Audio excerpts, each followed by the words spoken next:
খুবই ভালো ছেলে আমার। খুবই খুব সুন্দর এবং ভদ্র ছেলে, খুব ভদ্র নম্র। শেষ মুহূর্তে কি ঘটেছিল পাইলট তৌকিরের সঙ্গে? কেনই বা শত চেষ্টা করার পরেও দুর্ঘটনার হাত থেকে রেহাই পেলেন না? জানেন কি হয়েছিল তার সাথে? আজ ফ্লাইট লেফটেন্যান্ট তৌকিরের 16 ফ্লাইট ট্রেনিং ছিল।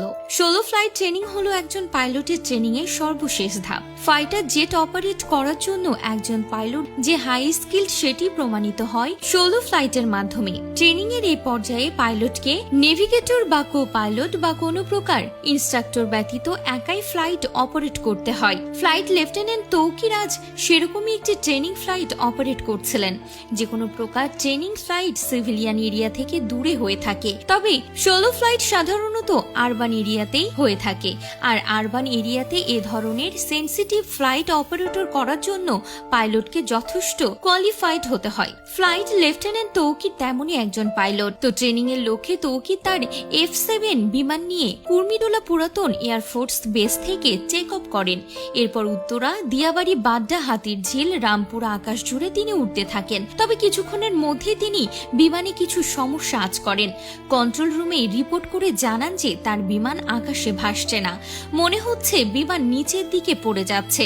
কন্ট্রোল রুম থেকে ইনস্ট্যান্ট রেসপন্স করে ইজেক্ট করার জন্য জানানো হয়, কিন্তু সংশ্লিষ্ট কর্তৃপক্ষের সাথে কথা বলে যতটুকু জানা সম্ভব হয়েছে, ফ্লাইট লেফটেন্যান্ট তৌকির শেষ মুহূর্ত অবধি চেষ্টা করেছেন বিমান বাঁচানোর জন্য।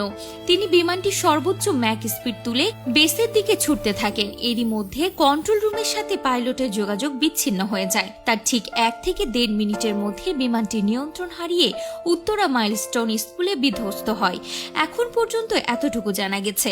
তবে বিমানের ঠিক কী ধরনের টেকনিক্যাল ফেইলিওরের জন্য এই দুর্ঘটনা ঘটল তা কেবলমাত্র ম্যাসিভ ইনভেস্টিগেশন হলেই জানা সম্ভব। ভাবতে পারছেন, তিনি বিমানকে বাঁচানোর জন্য শত চেষ্টা করেছেন। নিজের লক্ষ্যে শেষ ধাপেই শেষ নিঃশ্বাস ত্যাগ করেন। এই বুঝি নিয়তির খেলা।